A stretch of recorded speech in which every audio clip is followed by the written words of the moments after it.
bahwa kalau sudah hijrah, sudah taubat, maka hidup akan tenang, badan akan sehat, anak akan soleh, rezeki akan lancar. Pertama, pemikiran itu hanya sekedar titik-titik aja, titik. Bahwa nanti kalau sudah hijrah, badan sehat, rezeki lancar, anak keluarga akur, kemudian semua baik-baik saja. Lalu kemudian lintasan yang ada dalam pikiran itu menjadi kuat, menjadi baku, menjadi landasan. Bahwa nanti kalau sudah hijrah, sudah tobat, sudah ngaji, anak keluarga akan baik-baik saja, rezeki akan lancar, badan akan sehat. Nah, setelah hijrah, tobat, ngaji, sholat, puasa sunat, sakit pun mulai datang, rezeki pun mulai agak macet-macet, tidak sesuai dengan keinginan di awal tadi. Lalu kemudian mulailah berbisik dalam hati, kalau begitu agama ini tidak benar. Padahal landasan awalnya tadi bukan berdasarkan pengajian atau ajaran agama, tapi hanya sebuah pemikiran. Lalu ketika terjadi tidak sesuai dengan keinginan, menyalahkan Allah, menyalahkan ustadz, menyalahkan Nabi Muhammad, menyalahkan hijrah, menyalahkan semuanya. Inilah yang disebut dengan bertuhan dengan hawa nafsu. Jadi kalau ada orang yang salah sebelum hijrah, minum khamar salah, berjudi salah, berzina salah, sabu-sabu salah, narkoba itu salah. Ada kesalahan yang paling mengerikan, kesalahan pemikiran setelah berhijrah. Dan yang paling mengerikan, orang yang minum khamar tahu dia itu salah, orang yang berjudi tahu dia itu salah, orang yang berzina tahu dia itu salah. Artis-artis yang membuka aurat, yang bicara aib orang lain, ada spesialis aib, ada spesialis zina, ada spesialis khamar, dengan bangganya membuat video podcast khamar, podcast zina, dia sadar itu salah. Tapi nantilah kalau setelah uang ini agak banyak, udah agak tua baru taubat. Tapi ada yang paling mengerikan, orang yang sudah taubat membuat satu pemikiran dan dia tidak sadar bahwa itu salah. Itulah perlunya kita nanya kepada orang yang alim, berilmu, kiai, habib, apakah pikiran saya ini benar atau salah, supaya jangan sampai kita membentuk satu pemikiran lalu menjadikannya sebagai sebuah landasan, akhirnya menjadi sebuah dogma, doktrin agama yang tak terbantahkan. Bicara tentang masalah sakit, Nabi Ayub pun sakit. Bicara tentang masalah keluarga, Nabi Nuh pun istrinya durhaka dan anaknya durhaka.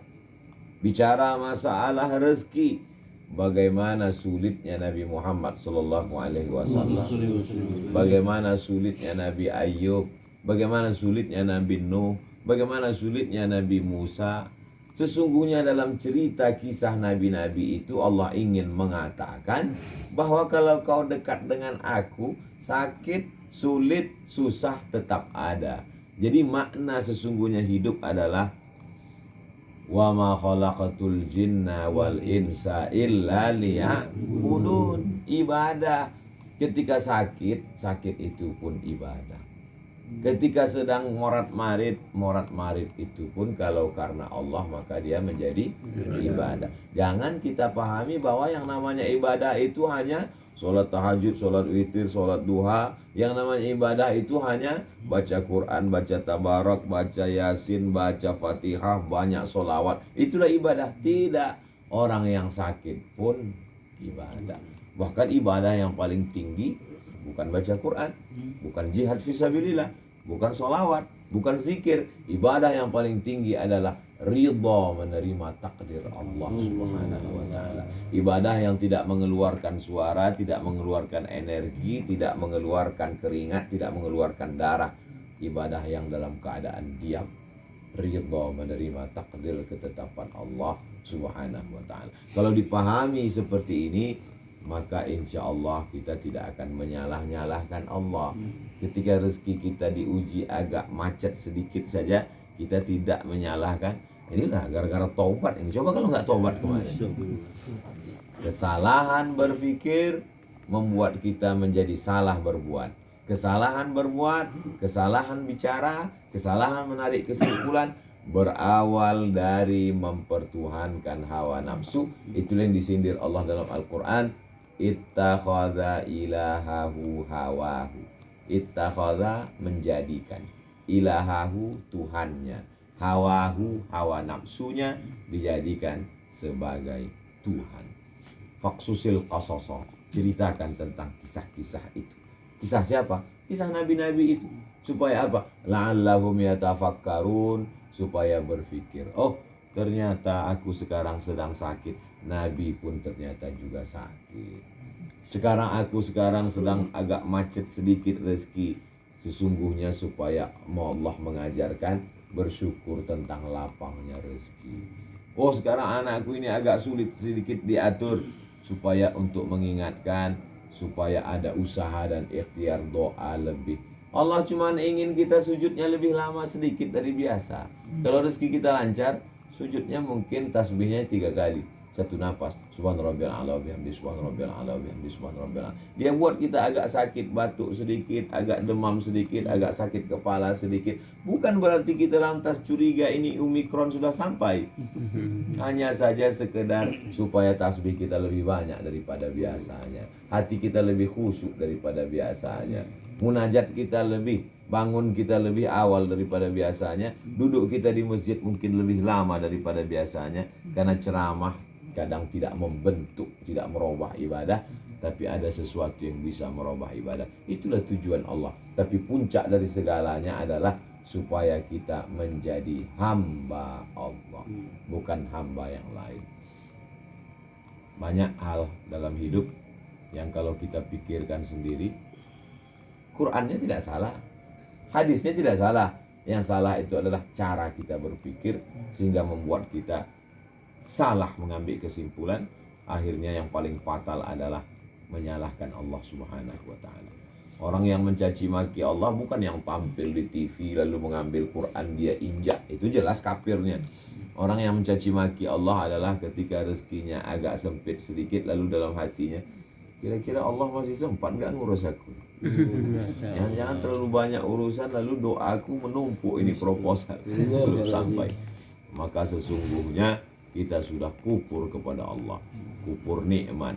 Wa in tubdu ma fi anfusikum, kalau kau simpan semua sumpah serapahmu itu dalam hatimu, au tukhfuhu, kau nyatakan atau kau simpan, yuhasibukum bihillah, kau tetap akan dihisab, dihitung oleh Allah SWT. Maka cepat-cepat beristighfar. Astagfirullahaladzim. Jangan-jangan aku ini sudah kufur, jangan-jangan aku ini sudah munafik, jangan-jangan aku ini sudah memaki-maki Allah Subhanahu wa ta'ala. Tidak ada ridha kita kepada Allah Subhanahu wa ta'ala. Maqam level yang paling tinggi adalah maqam ridha, menerima ketetapan Allah, tapi tetap ada usaha dan ikhtiar. Tidak ada yang sulit bagi Allah Subhanahu wa ta'ala. Sulitkah bagi Allah untuk membuat Musa hanyut di sungai Nil, lalu diselamatkan oleh istri Fir'aun, lalu naik setinggi-tingginya menjadi anak angkat Fir'aun, tinggal di istana paling megah dan mewah, lalu dengan cara mudah pula Allah menjatuhkannya dengan cara melerai 2 orang yang berkelahi. Fawakazahu Musa, dia tinju, mati mendadak. Hanya cara Allah untuk mengeluarkan dia dari istana Fir'aun, zona aman. Enak, adem, ayam, tentram, dikeluarkan Allah. Kau mesti merasakan susah payahnya. Dari istana Fir'aun yang megah, jatuh menjadi pengembala kambing 8 tahun. Panas terik di gurun pasir, harus mengendalikan kambing. Belum lagi pandangan manusia, pekerjaan yang paling rendah hanya untuk menyiapkan dirinya membawa Bani Israel menuju Palestina 600.000 orang untuk menerima wahyu yang kuat, yang besar, yang kokoh. Allah ingin mengajaknya berbicara di Bukit Tursina. Perputaran nasib ini tak sama di antara kita. Pak Haji, jamaah, sahabat, ustadz sendiri Setiap orang punya nasib yang berbeda, seperti cap jempol yang tak sama. Perjalanan hidupnya bagaimana, jodohnya bagaimana, karirnya bagaimana, rezekinya bagaimana, terombang-ambing. Semua takdir Allah Subhanahu wa taala. Lalu apa yang membedakan orang beragama dengan yang tidak? Apa beda orang zikir dengan yang tidak? Apa beda orang banyak sholawat dengan tidak? Mudah dan cepat dia mengembalikannya kepada Allah. Kalau dia berhasil, cepat dia mengkonekkannya kepada Allah. Begitu juga kalau dia gagal, cepat juga dia mengembalikannya kepada Allah sehingga datang ketenangan ke dalam hati. Cepat mulutnya berkata la haula wala quwwata illa billah. Dan kalau dipuji orang, cepat juga dia mengatakan, ini kebun Pak Haji, ini hotel Pak Haji, ini mobil Pak Haji. Itu hanya semua titipan Allah. La haula wala quwwata illa billah. Kadang tak seimbang antara dapat nikmat dengan dapat ujian. Walaupun yang dikatakan nikmat itu pun sebenarnya ujian juga. Tak seimbang terkadang cepatnya kita mengembalikannya kepada Allah antara nikmat yang enak, ujian yang enak dengan ujian yang tidak enak. Wa balawnahum bil hasanat wasayyiat. Kami uji mereka dengan yang enak-enak, dengan yang tidak enak-enak. Tapi kalau yang dapat enak langsung alhamdulillah. Tapi begitu dapat yang tak enak, lama prosesnya. Ada delaynya dulu beberapa detik. Jadi sesungguhnya beda udah ngaji dengan gak ngaji, beda udah tahajud dengan tidak tahajud, beda udah taubat dengan tidak taubat. Tak ada delaynya antara dapat nikmat dengan dapat yang kurang nikmat. Sama-sama cepat mengembalikannya kepada Allah. Tidak ada delaynya antara syukur dengan sabar. Sama-sama cepat baliknya kepada Allah. Kalau masih ada delay, saat dapat nikmat cepat, alhamdulillah. Tapi saat dapat ujian agak lambat, innalillah. Berarti belum seimbang lagi antara pujian dengan cacian. Kalau sudah lama, sudah sama rasanya antara pujian dengan cacian, sudah sama rasanya antara disambut orang dengan disepelekan orang, barulah sampai pada puncak kedekatan dengan Allah Subhanahu wa taala. Ustadz Somad udah sampai ke level itu, baru menuju proses. Kadang kalau disambut orang, bahagianya, pas disepelekan orang, datang rasa di dalam. Kenapa? Bangkit emosi, bangkit rasa ingin mengatakan, gak tahu kamu, gak kenal kamu dengan saya, kamu sepele. Nah, di saat itu mulai sadar, Abdul Somad, ternyata kau hanya baru pandai ngomongnya saja. Untuk melakoninya belum lagi sampai ke level itu.